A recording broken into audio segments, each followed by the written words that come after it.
staff's recommendation. I seconded that motion. That probably needs to show up in that.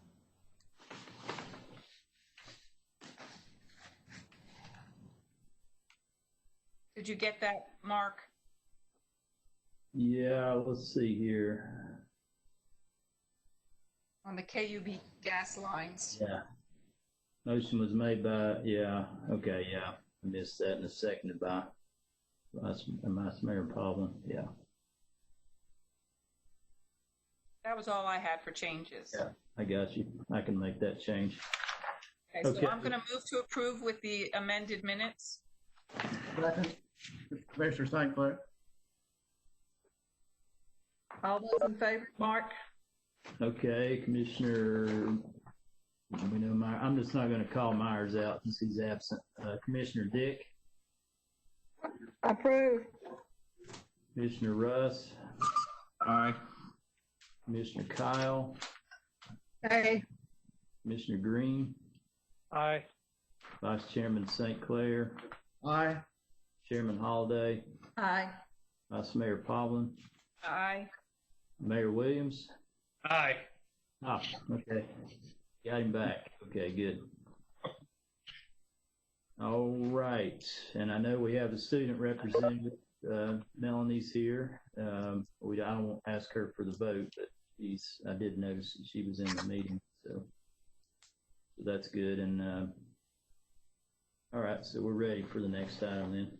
Okay, item number 3, discussion and public hearing on a request for 5G fiber installation along portions of North Campbell Station Road, Heron Road, Cottage Creek subdivision, and portions of the Cove at Turkey Creek, Stonecrest, Sweetbriar subdivision, and West End Avenue. MasTec contractor. This, let me just show you the map. This item is an expansion to a fiber extension site plan that was approved by the Planning Commission in December of last year. This is all underground 5G installation using directional boring. We talked about this at the staff developer meeting on May 5th, and at that time I had asked the applicant to see if they could use any of the existing overhead utility line system instead of having to, disturb these areas in front of people's house lots. And my understanding is they looked into that and basically are proceeding with the fiber installation underground as originally proposed. So there apparently wasn't an opportunity to locate on the existing aerial installation that's in some of these areas. Not all of them have overhead utilities, but some do. So some of the things that we've kind of learned a lot with these longer projects, not just fiber, but other utilities. So we've got some recommendations in relation to this item and probably future linear utility projects that involve potentially large areas. For this particular item, and we talked about everything I'm going to mention at the staff developer meeting. We feel that it's good, it will be best to break up this project into 3 different phases. You've got the Heron Road Sweetbriar subdivision phase would be 1. Then you've got kind of the Stonecrest subdivision, Turkey Creek Cove, Cove at Turkey Creek subdivision area. And then basically the arterial streets and collector streets, Kingston Pike, Campbell Station Road, West End Avenue, and a small section on Parkside Drive. This will allow the town staff to, better manage these sections and have a little bit more control over what's going on and know where people are, that we know they're kind of confined to a certain area that's easier to keep control over, I guess. So some of the things that in relation to that procedurally that we're going to recommend with this item, and like I said, probably future linear projects, is to have a requirement for a pre and a post-construction review of the phase area. And what that would do is it would allow us to, walk or drive the section with the applicant, with the people that are actually going to be doing the work, and our staff can identify any areas where we may know of a conflict, particularly those areas where one call maybe wouldn't pick up a conflict, like a traffic signals and things like that. And then verifying that the one calls have actually been completed, that things have been marked, and looking at locations where we could maybe pothole to see what kind of potential utility conflicts there may be in certain areas. And then, when the project is finished or nearing completion, to walk the project area again and, make sure that everything has been restored to its pre-utility installation.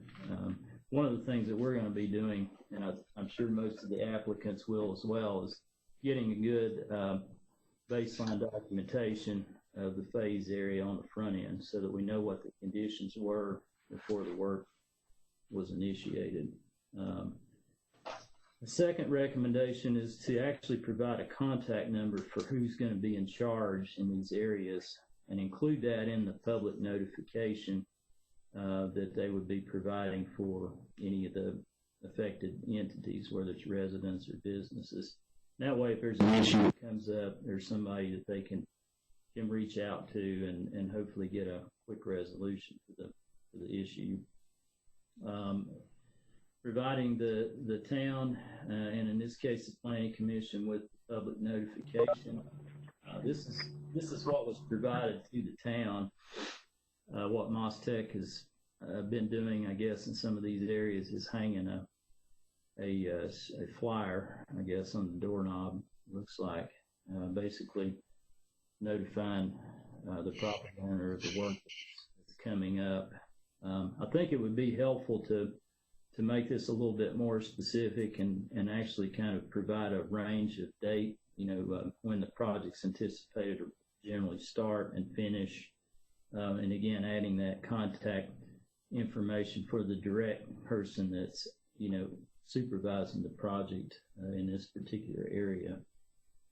So, I think it needs to be maybe enhanced in that regard a little bit.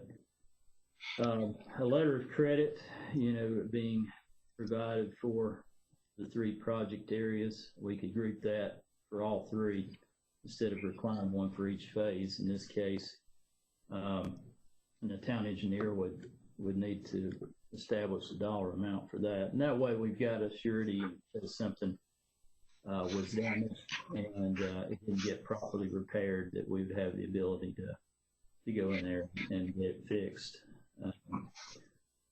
This particular project area does have some fiber installation in front of the outdoor classroom and the Campbell Station Inn properties.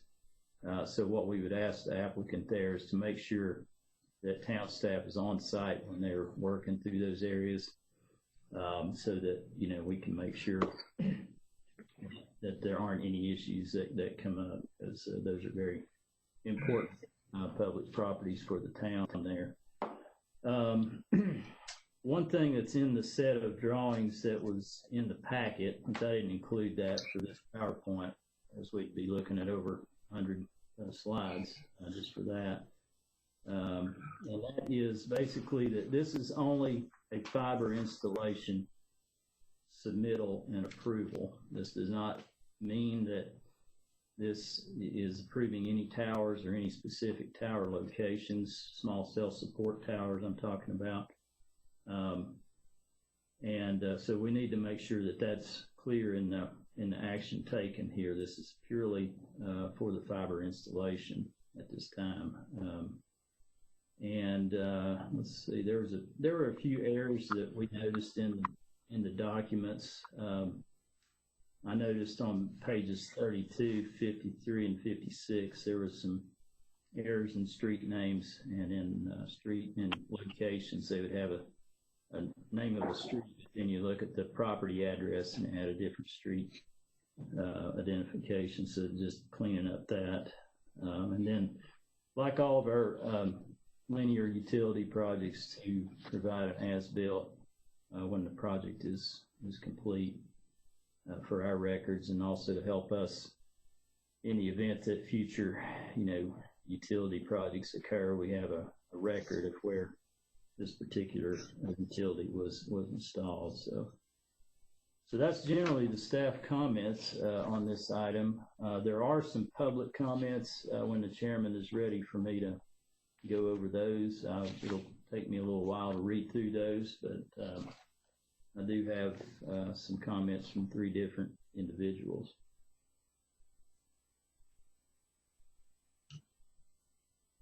So if anybody has any questions of me for now, I'd be happy to try to answer those.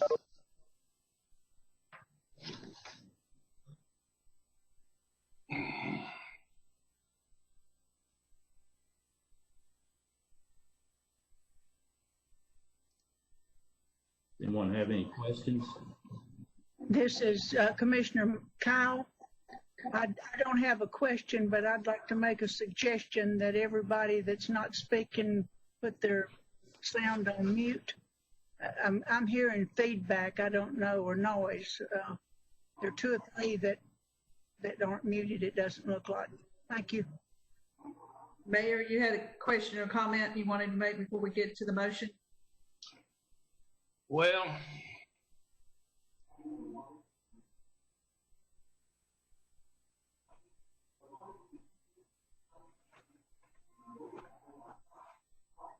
We're not hearing you, or I'm not hearing you. Does anybody hear the mayor? I've got a question for Tom Hale. Is he on there?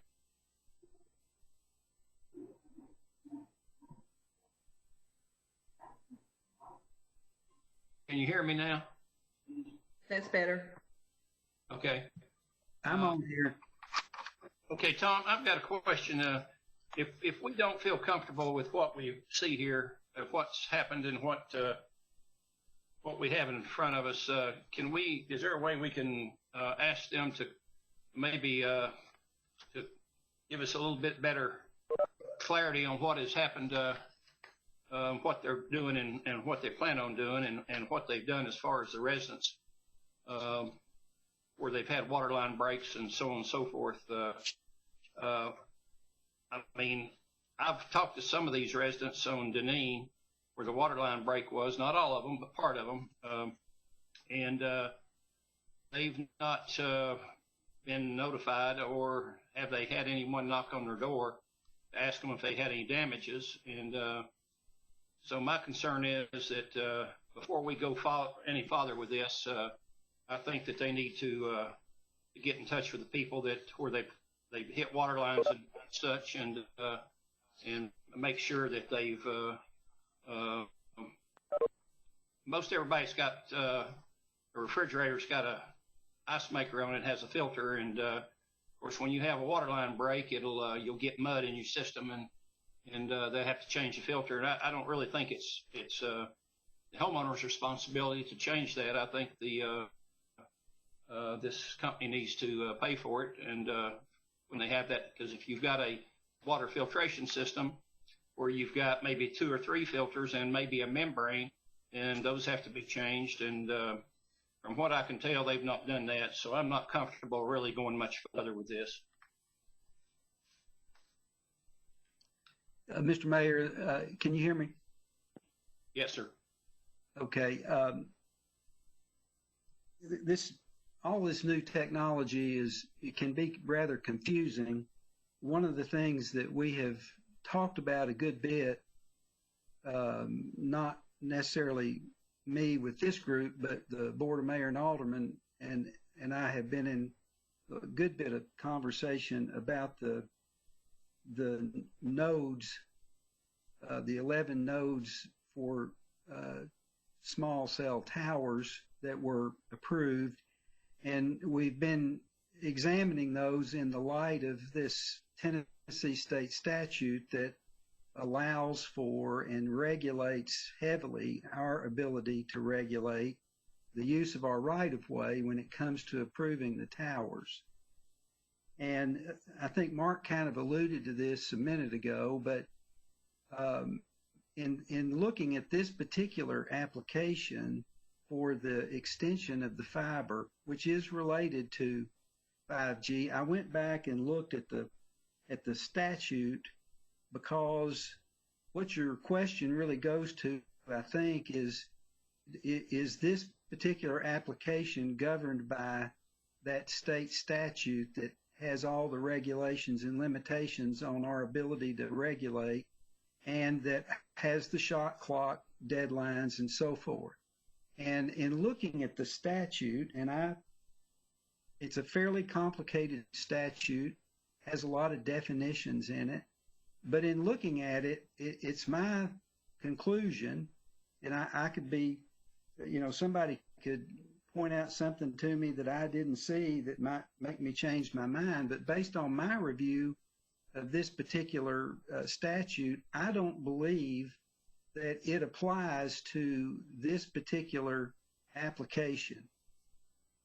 And that being the case, and the reason I say that is because this does not involve small cell wireless facilities, which is what is specifically regulated by the state statute.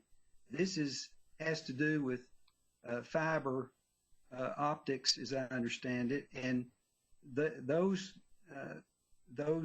type of infrastructure are referred to in the statute, but they're differentiated from the small wireless facilities that are what are the specific discussion in the statute. So the long and the short, that's a long way of saying that I think since this application is not governed by that statute, you can regulate or deal with this application the same way you deal with LCUB, First Utility, KUB, any other party that is wanting to use our right-of-way in a normal circumstance. I think that it's appropriate for you to deal with it in that way, meaning there is no shot clock, there is no, you're not required to approve it with any particular time, you're not required to approve it at all, as far as I know.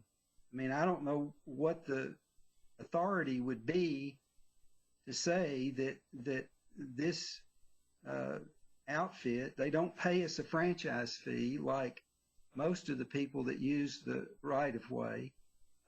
So if they're not governed by the Act, I'm not exactly sure what state law obligates us to allow them to operate in our right-of-way. Not suggesting that we shouldn't allow them to do so. They're probably considered a utility, but we have so many people vying for areas within our right-of-way now with all of this new technology coming along. We're just dealing with Verizon now, and this outfit, we may get 2 or 3, 4 other carriers coming in wanting to be in the right-of-way as well. So I think we need to be fairly deliberate and careful about how we divvy out these approvals. And this one, if you're not comfortable with it or you want additional information about it, then, my sense of it is that if it's not governed by the statute, you're entitled to ask for and condition the approval on whatever, or you don't even have to approve it for that matter if you're not ready to do so. And I'm not arguing one way or the other what should be done. I'm just trying to give you the legal framework in which I think you're operating. And I think you're not operating under the statute at the moment. You're more operating under our normal way of considering and approving the location and extent of utilities that are extended into the town's boundaries. Now that I've completely confused you, if you have a question, I'll try to clarify. Well, Can you hear me okay? Yes, sir. Okay. Well, I mean, we've had mailboxes knocked down, our mailbox knocked down, a fire plug. They've hit water, they've hit gas, they've hit sewer, hit water a few times. And I'm not sure that they've even went around and talked to any of these people. From what I can tell, they have not. And I think they need to clean up their act with them before we go any further with this. And I propose that we postpone this till the next meeting. I mean, they are able to use the right of way, but they need to use it in the correct manner, and they need to take care of problems that they cause as they do it, and not just keep asking for more and not fixing stuff that they've not fixed. So I think we need to look at this, have them come back next month and tell us what they've done, who they've talked to, and what they've taken care of, and then we can go again at this. May I add, this is Vice Mayor Pavlin. I would like to add a little bit to this discussion as well. MasTec is presented as the applicant, and they're not the applicant. They're the subcontractor. MCI Metro is the applicant, and they should be the one applying for this. We have a lot of questions that MasTec can't answer, that MCI more than likely could. And overall, really, if MCI can't address the concerns about the potential poles coming in and what energy level they'll be working at, and what the whole picture, big picture looks like, then Verizon needs to be the applicant. But it's most assuredly not MasTec. So we need the right people in the room. And so I agree with deferment. Mr. Vice Chairman St. Clair, I couldn't agree more with the comments of the mayor and the vice mayor.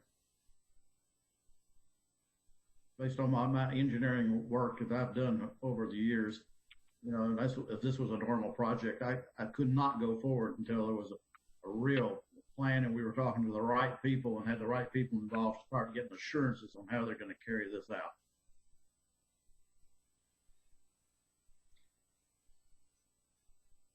So is it okay at this point to make a motion to defer to next month? Is that the appropriate way to handle this, Mark? Yeah, if that's your all's motion and second, then that could be your motion. One of the things that we were recommending, of course, is with the newer processes is to, you know, by phasing these things, they have to finish a phase, and then we have to do with the post-construction inspection, make sure they've got everything fixed properly. Everybody's, you know, satisfied before we can issue a permit for the next phase. So that's one thing. Hopefully, in the future going forward, you know, that'll be a little bit cleaner process. Mr. Vice Chairman St. Clair, I would think that we look at a smaller segment. They come back and they go through and provide evidence that they've touched the bases that we're asking for. They need a pilot that they can prove that they can carry out a plan before we move any further. This is Michael with MCI Verizon. May I speak? Not yet.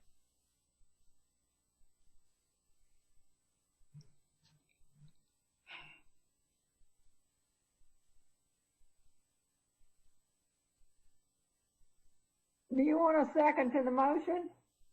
This is Commissioner Nick. I don't think there's been a motion yet, but Chairman Rita? Go ahead. I had my hand raised, but I don't know if this process is working properly or not to raise our hands to speak. I don't want to talk over somebody, but I'm concerned on two matters. One is question I have is for Tom. Tom, it was my understanding in December when we approved this project to start with, that your position was that we had no choice. Now, I kind of understood you to kind of reverse your position from what it was in December. Is that correct, first off? When you say approved it in December, was it a MasTec fiber line project that we were looking at, or was it the nodes? The nodes are still. It was the nodes. The nodes. In January. The nodes and the small towers are governed by the act, and we're very limited in what we can do with respect to those. That's why I went through the explanation as to it appears to me from reading the statute that this particular application is not governed by that Tennessee statute that very much limits our ability to regulate the nodes. But I think here, if that statute doesn't govern this application, which my reading of the statute indicates that it doesn't, then you have more authority to regulate this. And whether, I don't remember, and we've done so many things on this thing since December, I don't remember exactly what we were considering in December. I thought that I made it pretty clear early on that when we're dealing with the small towers, that's where we have the difficulty in regulating.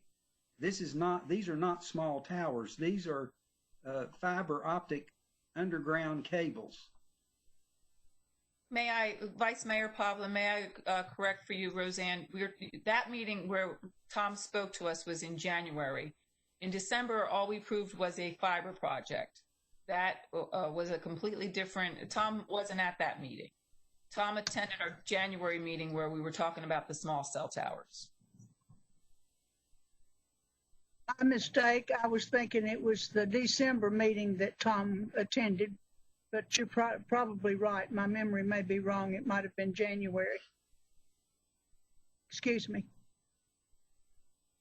Don't apologize. It's complicated. Back then, I understand it. It certainly is for me, I'll tell you, because when you talk about the fiber installation and you talk about the 5G, I mean, it says this project will involve underground 5G fiber installation. So I'm having great difficulty differentiating between the two. What's regulated by the statute, that is, and what is not. Yes, and that would be a problem for anybody unless you dug into the specific language of the statute and saw exactly what it was intended to cover and what it says it was not intended to cover.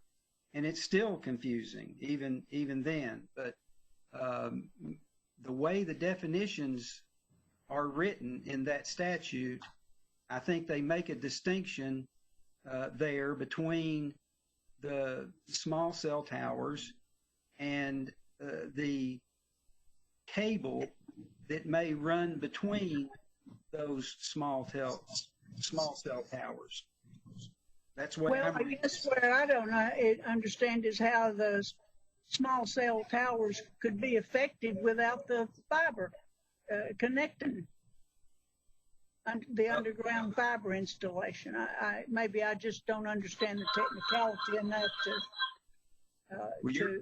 You're asking the wrong person, because I can't tell you. But the only thing I can say is that their antenna that transmit wavelengths, I don't know whether that can happen without the connecting fiber optic cable or not. Well, that's my question. But the fiber optic cable isn't special. The fiber optic cable is fiber optic cable. Fiber optic cable is on light speed. I assume that they need fiber optic cable to transmit whatever the towers are absorbing or putting information out or bringing information in. It needs a underground cable to transmit that, but that's not the only use for fiber optic cable. Well, but this is designated in the verbiage here, the introduction, that it will be 5G fiber installation. So I assumed that that was specifically for the 5G towers. But not necessarily. Some of these towers have been 4G. That might be a staff title. I'm not sure. I haven't looked at the application itself to look at what they're saying. Well, that's what I'm thinking, is maybe this is a misnomer. Maybe the 5G shouldn't be there. Well, it is. This is Vice Chairman St. Clair. It's a fiber installation. Back in January, I don't know if people can see this, we were dealing with nodes at the meeting. This is from our pamphlet back at that time. Different number of nodes with locations, specific locations. We talked about, could you use the nearby pole structures from LCUV? We talked about, can you move it this way, that way? We had quite a discussion, and it was all centered on nodes. I understand that. But when it says 5G fiber installation, that fiber doesn't know what it's used for. That is correct. It's like a piece of pipe. You should don't know not what's be there. flowing through the pipe. So perhaps the 5G should not be there. Is that possible, Mark? That is correct. It should not be there. Well, that was the applicant talking on that, so that's. Seems like this might be a good opportunity to listen to the applicant for a minute. Let's get all our comments first.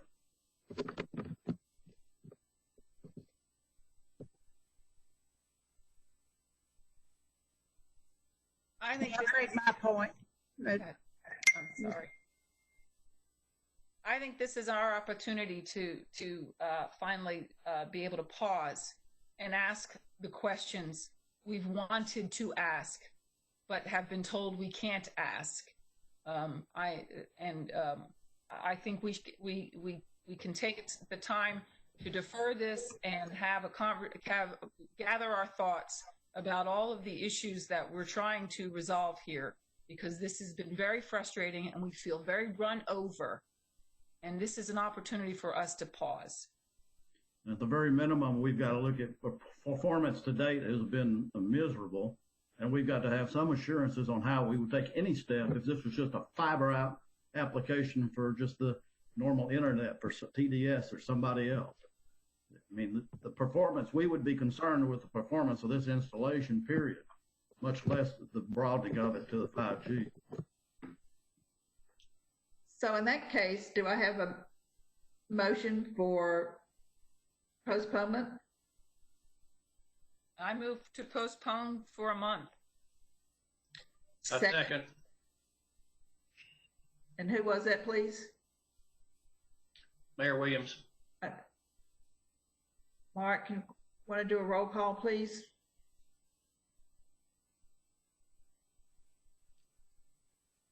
We've got a motion and second. Yeah. I think we can discussion now, can't we? Yeah, that's right. You just need to do your discussion. The roll call will be later after all the items have been discussed.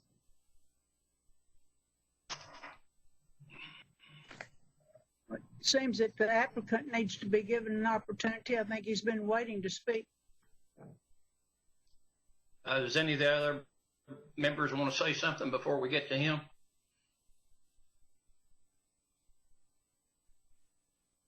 I think the chairman was fixing to go around the horn.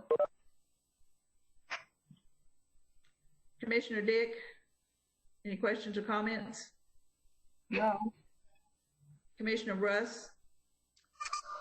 Commissioner Russ, I think that Commissioner Kyle, referring to the first wave of applications that we had for fiber back in December, there was no mention of 5G in the application. It wasn't 5G fiber. And I think coming around this time it is. So I think it's just a matter of the nomenclature. It's being referred to now as 5G. The way that I understand the conversation that I've heard, the difference between the two, the nodes and the fiber installation, in simpler terms, I would think of it as a razor and razor blade situation where there is the fiber optic or the blade is the 5G nodes. And anybody can correct me if I'm wrong. Those are my comments, but I look forward to hearing from the representative from MCI. And then Commissioner Kyle, do you have anything else to add at this point? Commissioner Kyle, no, I do not. Thank you. Commissioner Green?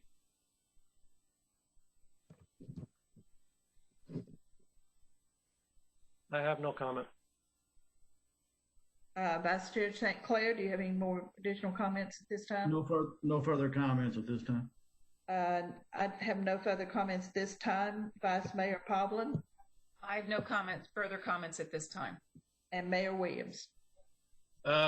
Yes. Can you hear me okay? Yes. Correction there. I don't think with Commissioner Russ, I don't think we have MCI here.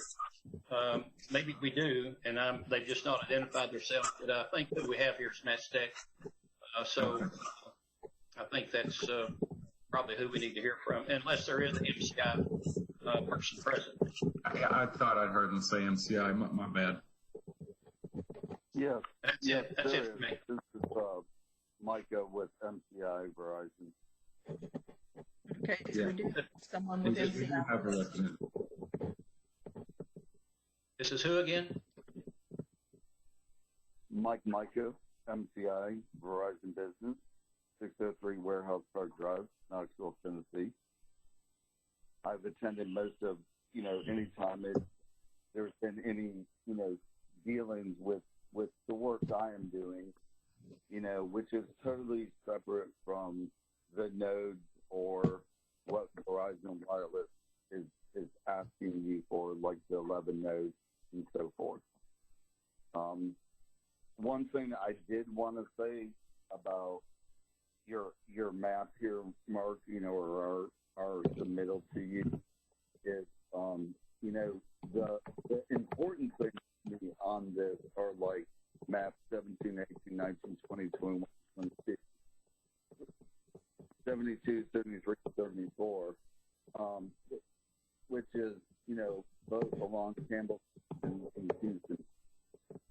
The rest of the blue areas in the residential section, I'm kind of going to pause that anyways. What we wanted to get it through planning, because planning is just a go-ahead, okay. The actual permitting that comes after this is the next step. In our defense, we feel like we've done an outstanding job. We have followed the requirement of law to the T. We have door tagged homeowners. Unfortunately, there has been some not at fault cuts along this route. And unfortunately, that happens. If the utility mismarks a gas line or fails to mark a water line, sometimes they get hit. We put in a lot of effort because obviously it's costly and damaging to the public for these cuts to happen. We try to avoid them at all costs. We really do. We do take responsibility, and we do restore areas to better than they were when we got there. In most instances, I can give you a prime example of this along Campbell Station Road. There were some areas when we met with some town members last week that we did not disturb, yet we put sod in there. There was some sidewalk damage. Not that we have done, just damaged over time. MCI Verizon felt this is a great opportunity to put forth some goodwill. So we repaired those 10 sidewalk pieces that were cracked over time. So we do try to do good things, and we do try to, avoid all conflict that has to do with our construction. Obviously, we're a very public company. We have a lot of big customers. We have shareholders we have to answer to, and we have municipalities we have to answer.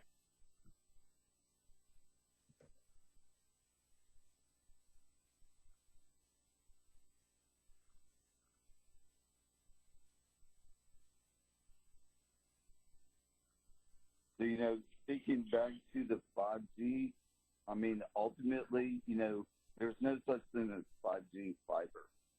We install fiber on a daily basis all over the world, and it's preparing our networks for future technologies, such as 5G.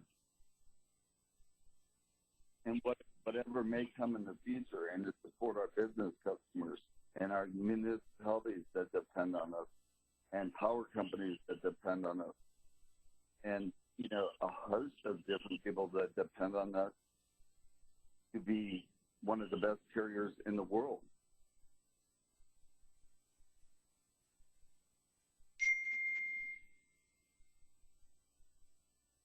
Is that all you have to say right now? Pretty much, yes, ma'am. Okay. Mark, where do we stand right now?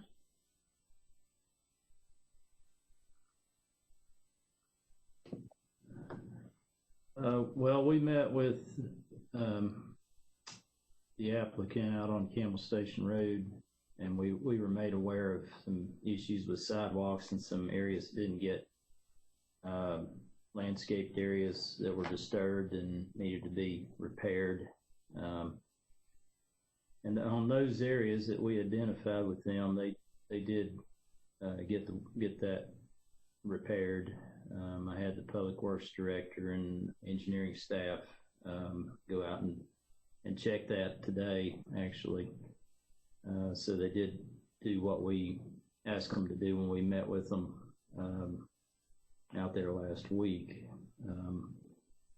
So on these other issues, I've not been, in privy to some of the, what they have and have not done on some of those. But certainly, I think before, procedurally, before we issue any new permits, certainly we shouldn't do that until they take care of any remaining issues that are out there. And we have that ability to withhold our additional right-of-way permits wherever they are, or we can issue stop work orders if we have to. If these contractors on any projects aren't doing what they're supposed to be doing. So we do have leverage, to get those things taken care of. So that's, where we stand as far as that goes. I think we could certainly just hold them up on anything else until they clean up and take care of any issues that they still may have out there. It sounds like I'm sorry, this is Vice Mayor Pavlin. It sounds like at the very least that the applicant, that they're pulling back from this application. So I'd want to see a revised application so I have clarity about what it is they're actually applying for to begin with. So add that to the list of why we need to push this off another month. Are we ready to vote on that yet, Mark? Well, I do have the citizen comments that I would need to bring up here in relation to this item if we don't have any other comments from the applicant or planning commissioners at this time. Mayor Williams, no questions. Okay, let's go on. go on to the applicant now. We have a motion, and then we'll go on to the applicant and see if they have anything else to say. Who is representing them tonight?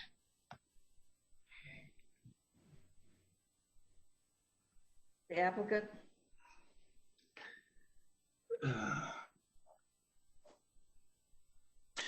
This is Mickey Harless. I represent MasTec here tonight. And can you give us a business address, please? 2715 Byington Solway Road, Thank Knoxville, you. Tennessee. Do you have anything you want to say? I concur with what Micah had said on everything. We basically represent his company, and we're the applicant only in this sense that we applied for the permit, but we're doing it for MCI Metro, and I would concur with what he said about recent cleanup efforts, and we stand behind what we do and continue to do so, and desire to continue working well with the town of Farragut. Thank you. So we go down. Commissioner Dick, do you have any questions for the applicant? I do not. Commissioner Russ?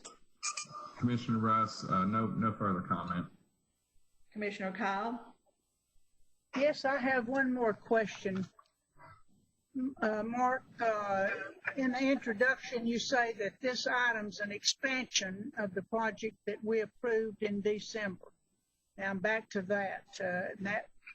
I do understand the difference between the January action and the December action. Now, I've got that straight.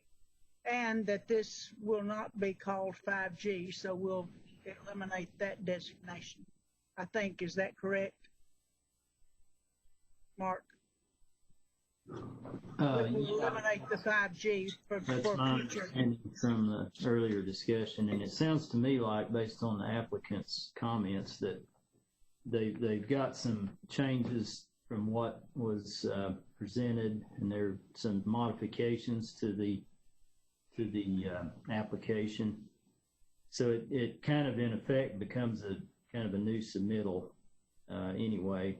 That's kind of the way that I would treat this. That the reason that if we do end up postponing action is because the application that was submitted to act on has been altered, and we need to consider whatever revisions they're making, and then take action on essentially a new application.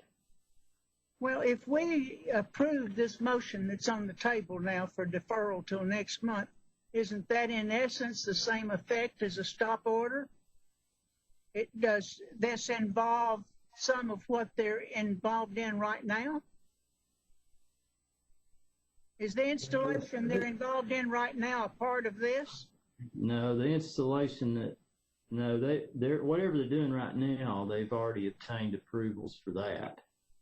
The blue areas that were on this submittal are the new areas that until they obtain approval for those areas, then they cannot initiate any work in those areas. But they could, finish up, and they need to finish up any areas or any issue, or correct any issues in the red areas, I guess, on this map. And they can certainly be working on that. It's just that if you do postpone action here because the application is changing essentially, then they'll just be held up on working in the blue areas or whatever areas they end up amending in the new application that we'll consider when it comes back to you. Okay, then in my mind, it's not really an expansion, it's a different application, right? Yeah, these are different applications. Yeah, that's right. It's okay. Different applications. All right, I'm clear now. It's new areas that weren't originally looked at as part of the applications, yes. Right, okay. So we're not going to be stopping their work on those that we approved back in December. Right, that's right. Okay, all right, thank you. Commissioner Green, do you have any questions or comments for the applicant? No. Vice Chairman Sinclair, any more questions or comments? No further comments, questions? Vice Mayor Pavlin, I have nothing more. Mayor Williams? Yes, can you hear me? Yes. I guess, Mr. Harless, were you on the line whenever I spoke earlier? My concerns. Yes, sir, I was. Okay, you understand those? Yes. Okay, then I have In nothing. fact, I've noted some of the items that you were discussing, and I will follow up with that with the construction supervisors tomorrow. In that case, then I have nothing else. Okay, we have a motion. Is the motion stand? Mark, do you need to read the citizens' comments into the record? Yes, I do need to do that. Madam Chairman, could I make a comment? This is Tom Hale. Please, Tom. I was sitting here thinking about the form of the motion and some of the discussion that we've had here, and I'm a little bit concerned about that the motion may not be clear. My thought would be that if they're going to make modifications to their application, and to the extent they're even taking out the reference to 5G, it's in doing some of those other things. My suggestion would be that we, rather than postpone, that we,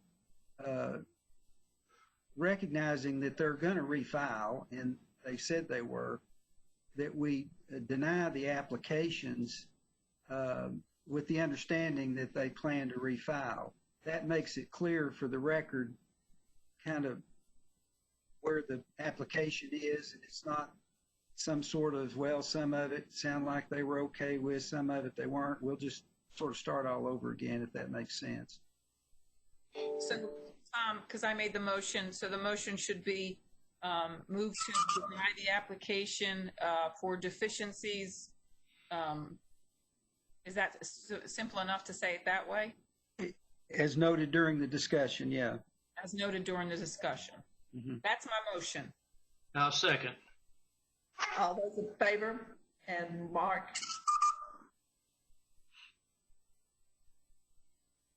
Are we ready for a roll call now? Oh, no, we still got to do the people. Citizen comment. No, we're not. I'm going to have you go through that again on the revised motion, but I need to read these comments first, so I've got it clear. Can you state that revised motion again? I'm going to move to deny the request based on deficiencies that became apparent during our discussion. Got it. Would you amend your motion to add not deficiencies and changes? If they want to change their, that's something that they have brought up in the discussion. Well, deficiencies and changes, because I don't think we have the right applicant. Correct. That's why I want the words changes in there as opposed to deficiencies. Okay. Whichever one communicates best is fine by me. Put them both in there. That's what I'm saying, both of them. That's what works for me. Okay. And changes. Mm-hmm. And Ron, you need a second, or Ron's second was fine? Yeah, I've got that. I just wanted to be clear on that amended motion. Okay, so I guess I'll read through these and then we'll take final action with the roll call vote. That's okay with you all. It'll take a little while to read through these three comments. Let me just start with the first one. This is from Laura Squires. She's at 236 Woodland Trace Drive. And she has a question. Will Farragut Municipal Planning Commission demand the entire Verizon plan for Farragut, all phases, all locations, and the total number of antenna before granting any additional approvals, and publish that map in the 2 local papers and or on the town website? That was comment 1. Comment 2, please grant no additional approvals to any company desiring to deploy fiber optic cable in Farragut until that company can deliver a thorough prevention plan to prevent further damage to existing utilities and additional inconvenience to property owners. On Friday, May 1 at about 3:30 p.m., fiber optic subcontractors hit the water line in Woodland Trace, which left residents without water during a global pandemic, during which the main instruction for protection is to wash one's hands. She has one other additional comment related to this item, kind of related to this item. What is the tree trimming / pruning plan for impacted 5G deployment area once the towers / antenna are installed? It is understood that the fiber optic deployment is not anticipated to result in tree trimming or pruning. Will 5G carriers only be allowed to prune trees near their actual antenna, or will they be allowed to prune anything in any location in or overhanging the right-of-way? I question if they will prune the entire right-of-way along each deployment area to improve their ability to transmit signal. Could this essentially result in some neighborhoods getting a crew cut to Farragut's beautiful established trees?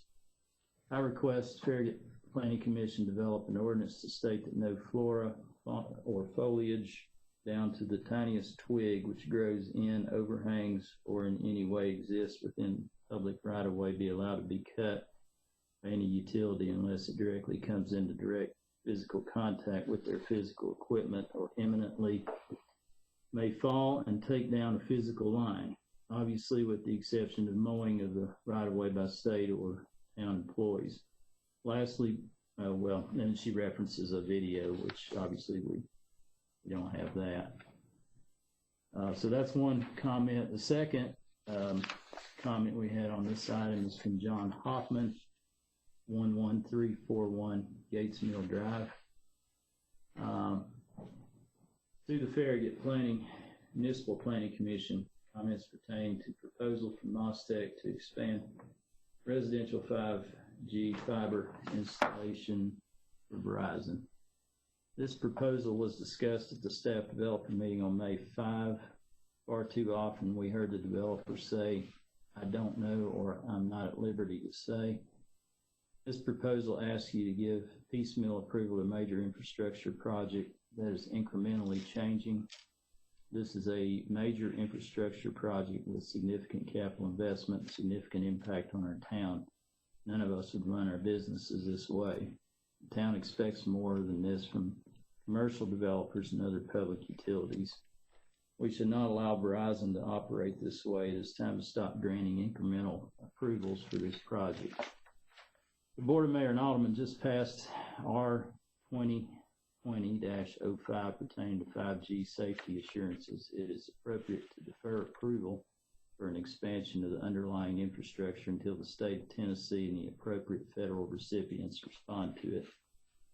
5G technology can be very good for commercial applications. It can also be very beneficial in many parts of East Tennessee that lack meaningful broadband access.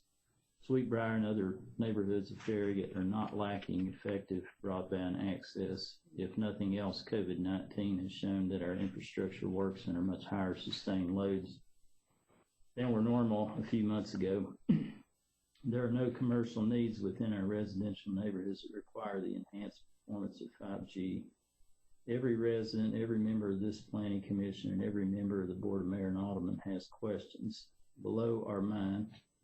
They are likely not exhaustive, but they provide a beginning for understanding what is proposed. I encourage you to integrate these questions with your own and defer approval for this step in implementing a residential 5G network until they are answered. First question is, why is the proposed fiber expansion required? Is this the last expansion in Sweetbriar? Second question, what alternatives were considered? Third question, assuming approval, when will the expansion be initiated? Number 4, how will Verizon notify residents that their representative will be working on their property? 5, what steps will be taken to avoid further damage to existing infrastructure such as gas, water, electric, sewer lines? 6, in the event of additional damage to existing infrastructure, who will compensate impacted residents? 7, what amount of bonding insurance does MasTec hold to compensate for incurred damages? 8, at what frequency will a fully installed 5G system be broadcasting? 9, what is the power output for each small cell tower? 10, what health and safety issues have been identified in that part of the energy spectrum from high power output? 11, what evidence exists to demonstrate that sustained exposure to that energy is safe? 12, what health and safety hazards has Verizon identified during its risk analysis for towers of this type? Number, frequency of output, and power output. How are those hazards mitigated? 13, what body certified this specific equipment as safe for use in residential areas? Please provide a copy. 14, what is the risk of radio frequency interference, RF, RFI, from this source impairing the operation of nearby pacemakers, defibrillators, and other medical equipment or devices? 15, are you willing to share your antenna and or pole locations with other service providers? 16, how many towers will be in Sweetbriar? 17, where will those towers be located? I cannot speak for every resident of these neighborhoods. However, the signs in their front yards speak for many. Until these questions can be answered, it is premature to approve this project or this piece of the larger project. John Hoffman. And the third comment that the staff received by the deadline today was from Kathy Sharp. She's at 716 Woodchase Drive. Dear Town of Farragut, first I want to thank you all for your service to our great community. Please consider deferring or voting no to the request for 5G fiber installation along portions of North Campbell Station Road, Heron Road, Cottage Creek subdivision, and portions of the Covett, Turkey Creek, Stonecrest, Sweetbriar subdivisions, and West End Avenue. MasTec contractor. This deployment of the expansion of fiber optics should cease until the public can attend meetings and have a voice. From my viewpoint, Verizon has offered empty promises to Jason Zachary in the Tennessee Utilities Subcommittee meeting and will certainly not honor the promises made to the town and citizens of Farragut. Again, I urge the Planning Commission to defer the approval until the public can meet in person and be heard. There is no shot clock with COVID-19, so there is no reason to approve these cell towers this evening. I and others would like to have the opportunity to be heard. Thank you for your consideration. And that's all the letters we have from citizens on this particular agenda item.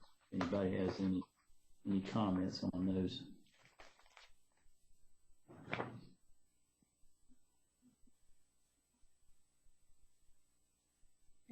Anybody have any comments? No comments. I have one comment, and I addressed it with Mark. I'm sorry, this is Vice Mayor Pavlin. With regard to our tree protection ordinance, we may want to, in light of this new technology, we may want to update our, just go through that tree ordinance just to make sure that we're not missing something. So I think it might be a simple amendment, but just to provide more clarity. Of course, that doesn't have to happen tonight. It's just something we probably need to look at. Yeah, okay. I got you. Thank you. It's Commissioner Kyle. Okay. It's Commissioner Kyle. Can you hear me? Go ahead. It was the last comment that Mark read that referenced 5G cell towers. I'm back again to this particular agenda item having nothing to do with the towers, correct? That's correct. That's correct. And then one of the other commenters referred again to the 5G fiber installation. I hope we can get get these two separated, the two projects, the cell towers and the fiber installation. It's very confusing to me when they get mixed up. And it seems like it is to the citizens as well. Thank you. That was what I was about to comment. It seems like this is something that needs to be defined better for the town population. Okay, anybody else have a question or comment at this point? Then Mark. Mayor Williams, can you hear me? Yes.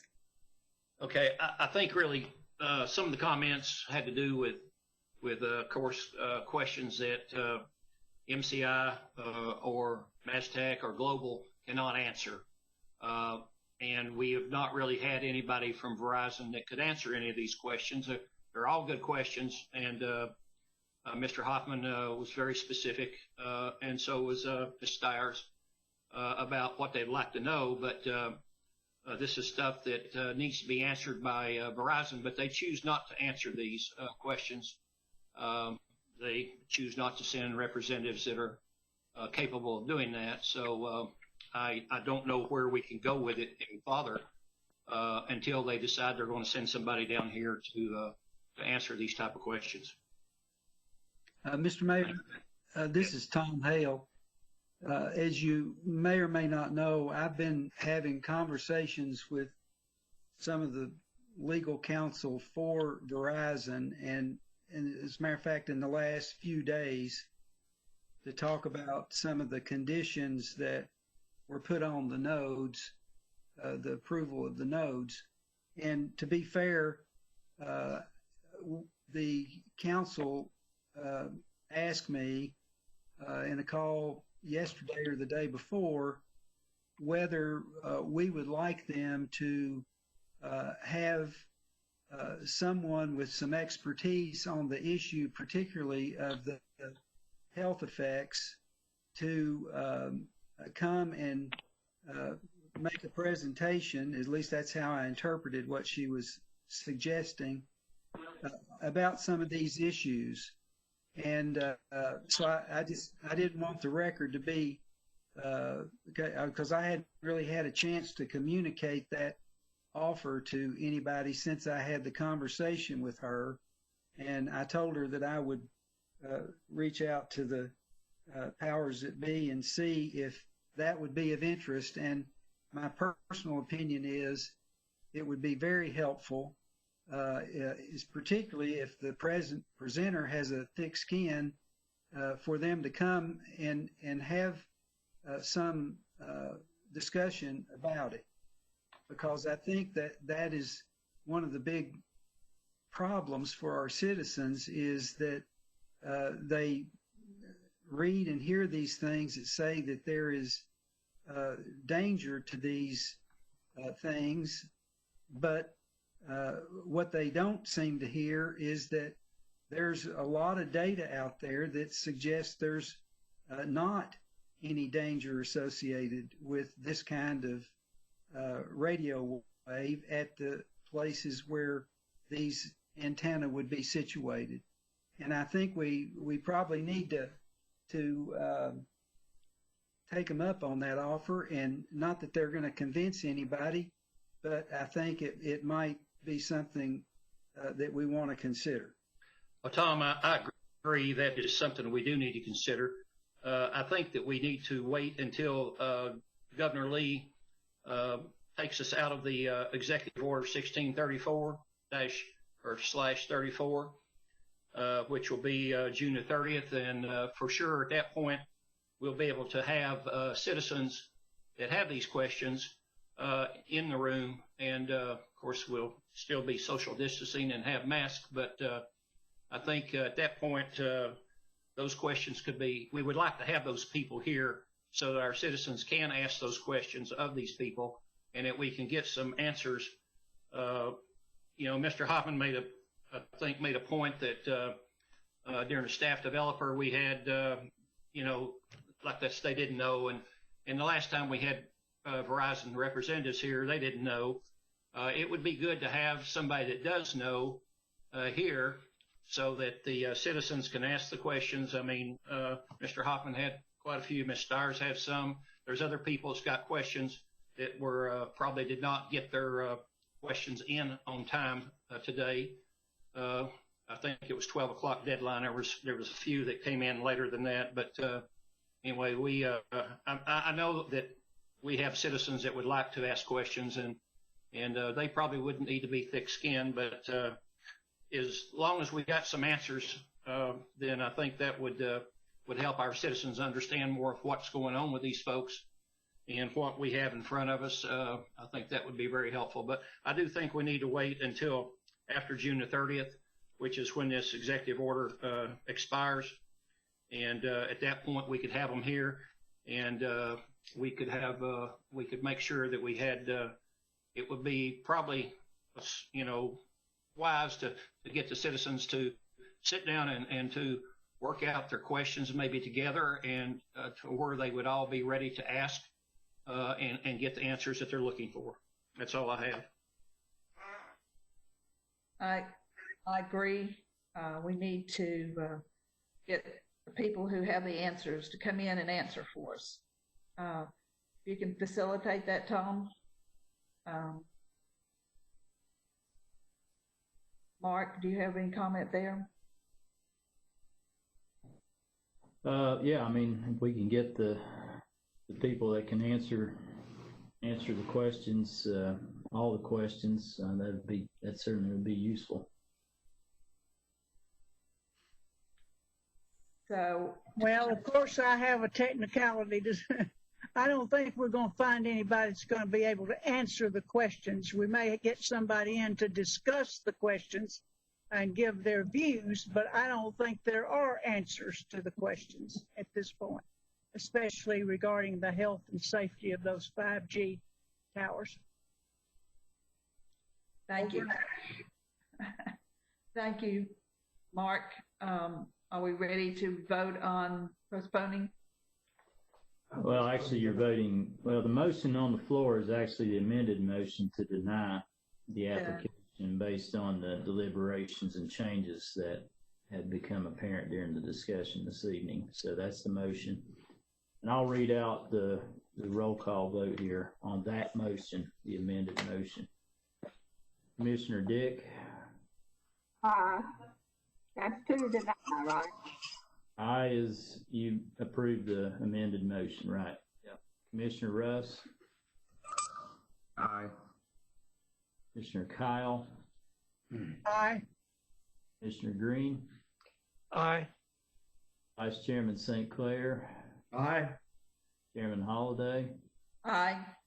Vice Mayor Pavlin? Aye. Mayor Williams?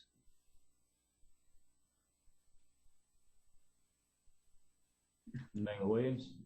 Aye. Okay.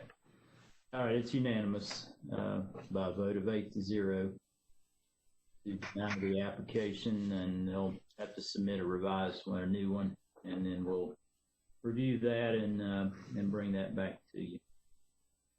Okay, thank you. I thought I saw Commissioner Myers come in. His brother. I have another item on the agenda. Item number 4, we're ready to move on. Discussion and public hearing on a request for a text amendment to Appendix A zoning, Chapter 2, definition to be defined, art and fitness studio, and Chapter 3, specific district regulations, Section 17, Office District O-1 to modify permitted uses. Matthew McClanahan, applicant. Yeah, this item was discussed at a workshop last month. The applicant actually has significantly amended their application throughout the course of the discussions with the staff and with the Planning Commission. In looking at the applicant's revised request and then kind of thinking about this a little bit more and looking at other communities and their general office zoning districts, the staff's recommendation at this time and it's reflected in ordinance 20-06, is a pretty minor amendment to the 01 zoning district, and that is to add as permitted uses barbershop, beautician, hair salon, and an art and fitness center, and then to define what an art and fitness center is, and that would be limited to a 1,500 gross square foot area for the art and fitness studio. These two uses seem to be consistent with the general description and intent that you find in the 01 district. There are also uses that are frequently permitted in other communities that I looked at. In fact, the art and fitness studio definition came from the city of Knoxville for the most part. I made a couple of minor tweaks to it, but it's mostly their definition. And as you know, they went through a pretty robust process recently with the Recode Knoxville. So they've probably got some good information and good experience on what uses would be appropriate for a general office. So that's pretty much the new uses. And then one thing we're recommending while we're at it, looking at this district, is to remove as a permitted use mortuary establishments. There aren't any mortuary establishments currently in the town that are in office zoning district. And, you know, and looking at it, I guess it's been a use that's been there for many years, but I'm not really sure why, because it doesn't seem to be consistent with the intent of the office district. And it does have a pretty, you know, excessive amount of parking required that would seem to be inconsistent with the office district as well. The office district is really